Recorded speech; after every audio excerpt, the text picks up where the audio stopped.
Olá pessoal, tudo bem? Na aula passada nós conversamos sobre as transformações gasosas e nós vimos as leis físicas que regem aquelas transformações. Na aula de hoje nós veremos as leis volumétricas e vamos entender agora as leis químicas dos gases, que vão mostrar para nós qual a proporção em volume em que os gases se combinam e reagem. Uma excelente aula a todos!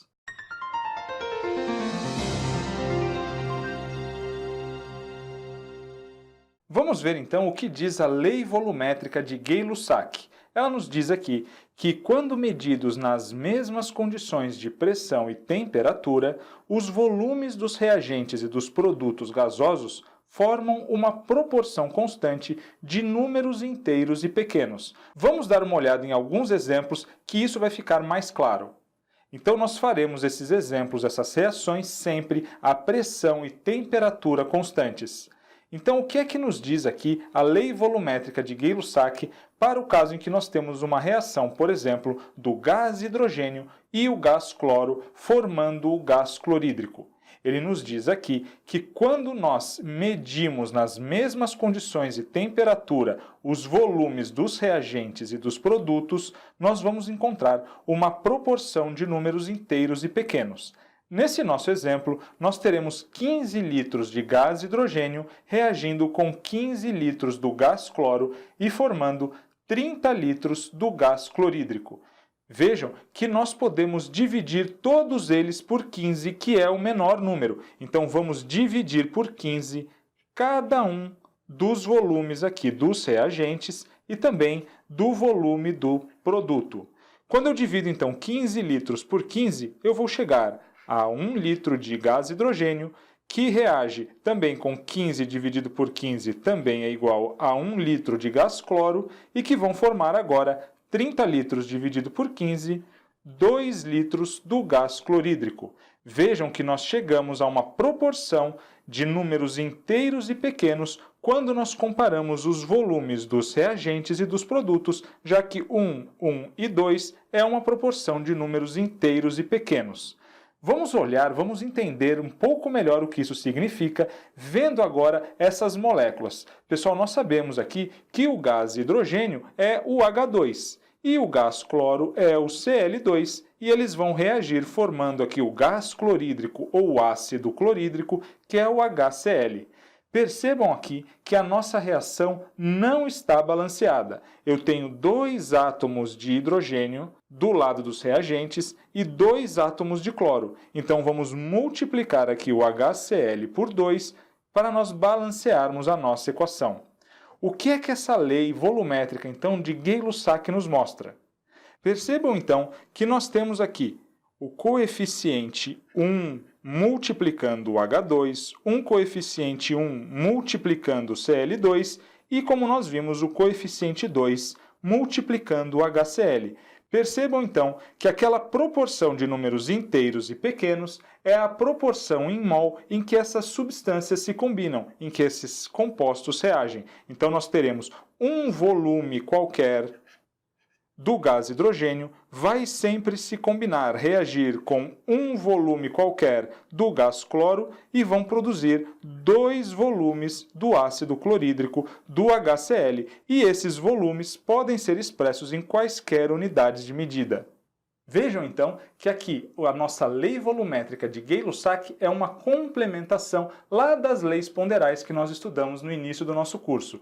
Vejam então que essa proporção de números inteiros e pequenos que espelha, que demonstra os volumes em que as substâncias se combinam, em que as substâncias reagem, elas valem aqui apenas para o estado gasoso, sempre há uma pressão e temperatura constantes. Isso quer dizer, por exemplo, que se eu tiver 250 ml de H2 e eu vou reagir com 250 ml do gás cloro, nós teremos a formação de 500 ml do gás clorídrico, do HCl. Então nós teremos sempre aqui uma combinação de números inteiros e pequenos quando nós falamos aqui do volume dos gases que estão numa reação química.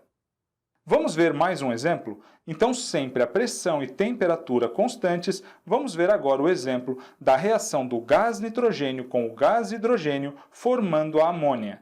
Então, vamos imaginar aqui que nós tenhamos 1 litro de gás nitrogênio que vai reagir com 3 litros do gás hidrogênio e nós teremos agora a formação de 2 litros de amônia. Esses volumes todos, eles foram, claro, obtidos experimentalmente. O que eu quero mostrar para vocês? Eu quero primeiro mostrar para vocês que quando nós falamos dessa proporção em volume, nós também estamos falando da proporção em mol em que essas substâncias se combinam. Veja então que nós temos aqui na nossa equação o gás nitrogênio N2, o gás hidrogênio H2, reagindo e formando o NH3, que é a amônia. Mas vejam que a nossa reação não está balanceada. Eu tenho 2 nitrogênios no lado dos reagentes, então vamos multiplicar aqui o NH3 por 2. Agora sim eu tenho também 2 nitrogênios aqui no lado dos produtos. Mas eu tenho agora 2 vezes 3, 6 hidrogênios. Então vamos multiplicar o H2 por 3, 2 vezes 3 também é igual a 6. Perceberam então que aquela proporção de 1 para 3 formando 2 é a mesma proporção em mols em que essas substâncias se combinam. Então, 1 mol de N2 vai reagir com 3 mols do H2, formando 2 mols do NH3. Agora eu quero mostrar para vocês algo bastante curioso, que é a diferença de volume que nós temos entre os reagentes e o produto. Vejam aqui que nessa nossa reação nós temos um total de 1 litro de nitrogênio mais 3 litros de hidrogênio que estão reagindo. Então nós temos 4 litros de reagentes formando apenas 2 litros de produto. Então 1 litro de gás nitrogênio mais 3 litros de gás hidrogênio formam apenas 2 litros de amônia.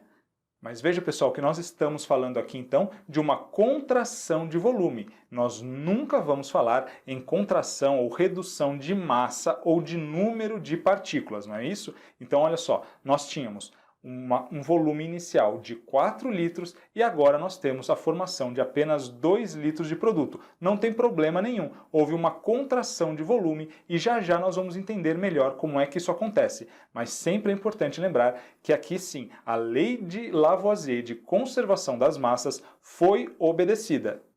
Então aqui sim, olha só, a nossa reação balanceada nos mostra o quê? Nos mostra que nós temos aqui do lado dos reagentes um total de 4 litros formando 2 litros no produto. Vamos olhar essas moléculas para nós vermos que realmente a lei de conservação das massas foi obedecida. Nós tínhamos então uma molécula de N2, então 2 átomos de nitrogênio, que reagiram com 3 moléculas de H2, um total, então, de 6 átomos de hidrogênio, 2 para cada molécula. E isso nos levou à formação de 2 moléculas de amônia. Eu quero que vocês vejam que o que nós temos aqui são exatamente os mesmos átomos do lado dos produtos e do lado dos reagentes. 2 átomos de nitrogênio, 2 átomos de nitrogênio e 6 átomos de hidrogênio, também 6 átomos de hidrogênio. Não houve criação nem destruição de matéria, apenas contração de volume. E isso nós vamos entender melhor a partir de agora. Vamos ver então a lei de Avogadro, ou a hipótese de Avogadro, que vai nos ajudar a entender o que é que aconteceu nesse caso em que nós tivemos uma contração de volume. Nós tínhamos um maior volume dos gases nos reagentes do que nós teremos agora aqui nos produtos. Avogadro nos diz o seguinte então, que volumes iguais de quaisquer gases, quando medidos à mesma pressão e temperatura, contêm o mesmo número de moléculas.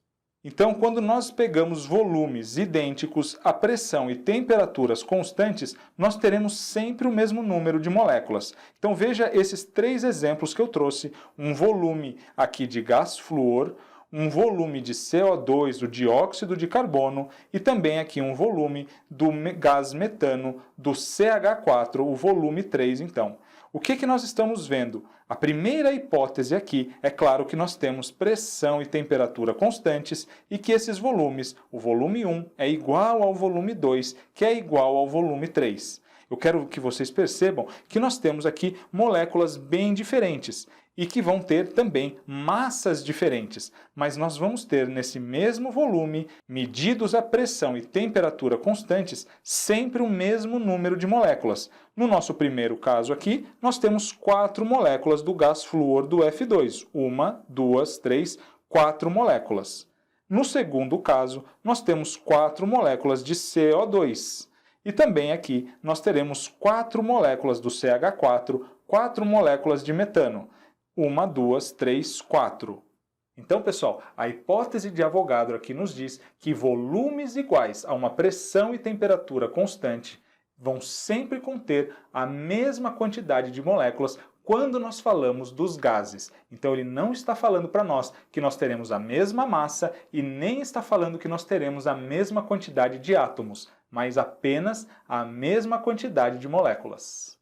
Veja aqui no nosso primeiro exemplo que o gás flúor ele é composto por 2 átomos, então cada molécula tem apenas 2 átomos. No total aqui nós teremos 2 vezes 4, 8 átomos de flúor. Aqui no nosso segundo exemplo, cada molécula é composta por 3 átomos, então nós teremos 3 vezes 4, 12 moléculas do CO2. E o CH4, cada molécula é composta agora por 5 átomos, então 4 átomos de hidrogênio mais um átomo de carbono. Mas como esses volumes são iguais e estão à mesma pressão e temperatura, nós teremos aqui sempre o mesmo número de moléculas, um total de 4 moléculas. Vamos voltar então para o nosso exemplo, lembrando sempre que nós temos que ter pressão e temperatura constantes para que a hipótese de Avogadro se aplique.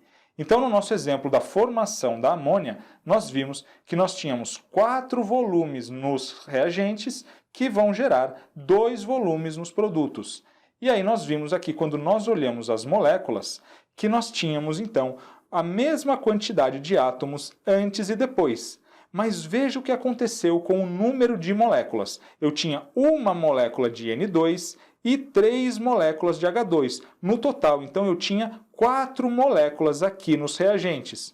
Quando nós tivemos a formação da amônia, nós continuamos com a mesma quantidade de átomos, mas agora nós temos apenas 2 moléculas. Então, nós tínhamos 4 moléculas nos reagentes e agora passamos a ter apenas 2 moléculas nos produtos. Vocês devem ter percebido que não é coincidência que nós tínhamos então um total de 4 moléculas nos reagentes e também uma proporção de 4 volumes nos reagentes. E nós tivemos a formação de apenas 2 moléculas nos produtos, 2 moléculas de amônia, e aí nós vimos que essa proporção também nos produtos vai para uma proporção de 2 volumes. Então 4 volumes viram 2 volumes, e nós tínhamos 4 moléculas e tivemos a formação de apenas 2 moléculas. Vamos ver então quais as conclusões que Avogadro chegou pensando aqui no nosso exemplo. Então vamos ver aqui as conclusões, sempre lembrando que nós estamos falando de gases a pressão e temperatura constantes. Então, pessoal, quando os números totais de moléculas são iguais, antes e depois da reação, o volume gasoso total não varia durante a reação. Mas, se o número total de moléculas aumentar ou diminuir durante a reação, o volume gasoso total irá também aumentar ou diminuir na mesma proporção. Então, como nós vimos lá no nosso exemplo da formação do HCl, nós tínhamos 2 moléculas reagindo, a molécula de H2 e a molécula de Cl2, formando 2 moléculas de HCl. Então, a proporção em volume se manteve, 1 para 1, formando 2. Então, nós tínhamos 2 volumes nos reagentes e também 2 volumes nos produtos. No caso da amônia, não. Nós tivemos uma contração de 4 para 2 no caso das moléculas e também no caso dos volumes. Nós tínhamos 4 volumes gasosos reagindo e nós tivemos a formação apenas de 2 volumes em proporção. Então, nós tivemos uma redução à metade do volume. Vamos então resolver um exercício? Verifique se obedecem às leis volumétricas de Gay-Lussac os seguintes volumes que participam de uma reação química e que foram medidos em condições idênticas de pressão e de temperatura. Então aqui nós temos o gás hidrogênio reagindo com o gás oxigênio, formando o vapor de água. E aqui ele nos dá os volumes: 4,76 litros de hidrogênio reagindo com 2,38 litros de oxigênio, formando 4,76 litros de vapor d'água. Como é que nós vamos ver se nós estamos obedecendo aqui a lei volumétrica de Gay-Lussac? Nós vamos dividir todo mundo pelo menor, que é o 2,38. Então vamos dividir aqui por 2,38. Vamos também dividir aqui por 2,38. E é claro que os produtos também serão divididos por 2,38. 4,76 dividido por 2,38 é igual a 2. E 2,38 dividido por 2,38 é igual a 1. E, claro, 4,76 dividido por 2,38, como nós vimos, é também igual a 2. Então, nós temos, sim, uma proporção de números inteiros e pequenos aqui na nossa reação. Se nós fôssemos olhar o que é que acontece aqui nas moléculas, nós sabemos que o gás hidrogênio é o H2, e ele está reagindo com o gás oxigênio, que é o O2, formando o H2O no estado gasoso.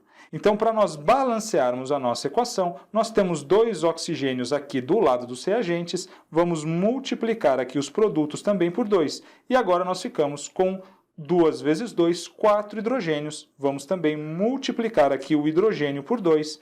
E aqui sim, balanceamos a nossa equação e chegamos à mesma proporção que nós tínhamos encontrado de volume. 2 volumes do H2 reagem com 1 volume do O2, formando 2 volumes de água.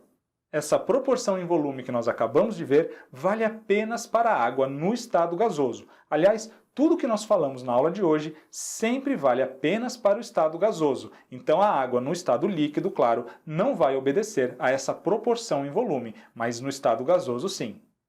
Vamos resolver uma questão, então? Num sistema a uma determinada pressão e temperatura, 2 gases A e B, inodoros e incolores, reagem entre si na proporção de 1 volume de A para 3 volumes de B, gerando 2 volumes de um gás irritante C. Então, nós teremos a reação de A mais B,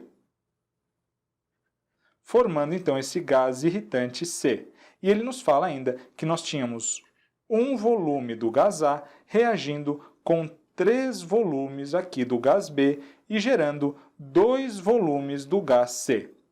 Continuando, então, aqui ele nos diz que quando 3 volumes do gás A e 6 volumes do gás B forem submetidos às mesmas condições, o volume final do sistema será.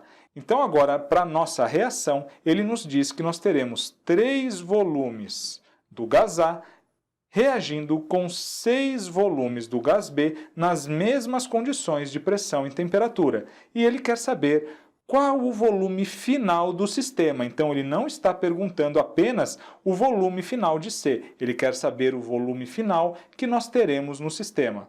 Então, percebam, nós temos sempre 1 volume de A reagindo com 3 volumes de B.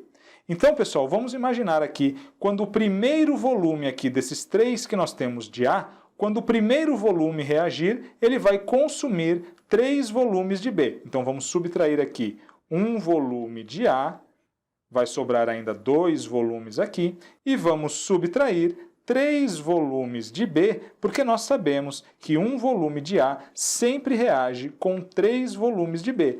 Então, nós teremos ainda 3 volumes de B aqui e teremos a formação de 2 volumes de C, porque nós sabemos, então, que 1 reage com 3, formando 2. Vamos, então, reagir mais 1 volume de A, então vamos retirar aqui um segundo volume de A, ainda vai sobrar 1 volume de A aqui, ele vai reagir com 3 volumes de B. Então, vamos retirar mais 3 volumes aqui de B. Então, vejam que agora nós não temos mais nada, nenhum volume de B. E teremos, é claro, aqui a formação de mais 2 volumes de C. Então, pessoal, percebam que eu não posso mais reagir A com B, porque embora eu ainda tenha 1 volume de A, eu precisaria ter 3 volumes de B para que a reação acontecesse. Mas o B acabou. O B, então, vai ser o nosso reagente limitante. Ele vai limitar a quantidade de produto formado. Nós tivemos, então, ao final, a formação de um total de 4 volumes de C e também não podemos esquecer que nós ainda temos ali no sistema 1 volume de A que não reagiu, já que o A estava em excesso. Então, no total, nós teremos 4 volumes do gás C mais 1 volume do gás A. Fazendo essa soma, claro, nós chegamos a 5 volumes, isso que nós encontramos aqui na alternativa C, que é o nosso gabarito, 5 volumes, portanto. Então vejam que quando nós falamos aqui das leis volumétricas, da lei volumétrica de Gay-Lussac, nós temos as proporções em volume sempre fixas se nós tivermos aqui gases a uma pressão e temperatura constantes. Isso quer dizer o quê? Que como no nosso exemplo aqui, nós tínhamos uma proporção de 1 do gás A para 3 volumes do gás B, então, como eu só tinha no total 6 volumes de B, eu só conseguirei consumir, reagir com 2 volumes de A. O A estava em excesso. Um volume do gás A ficou ali no sistema, ao final, sobrando. E como a questão nos perguntava qual era o volume total do sistema ao final, nós vamos computar os 4 volumes formados do gás C, mais aquele volume que sobrou do gás A que estava em excesso. Portanto, 5 volumes, como nós acabamos de ver. Um forte abraço a todos, vejo vocês na nossa próxima aula.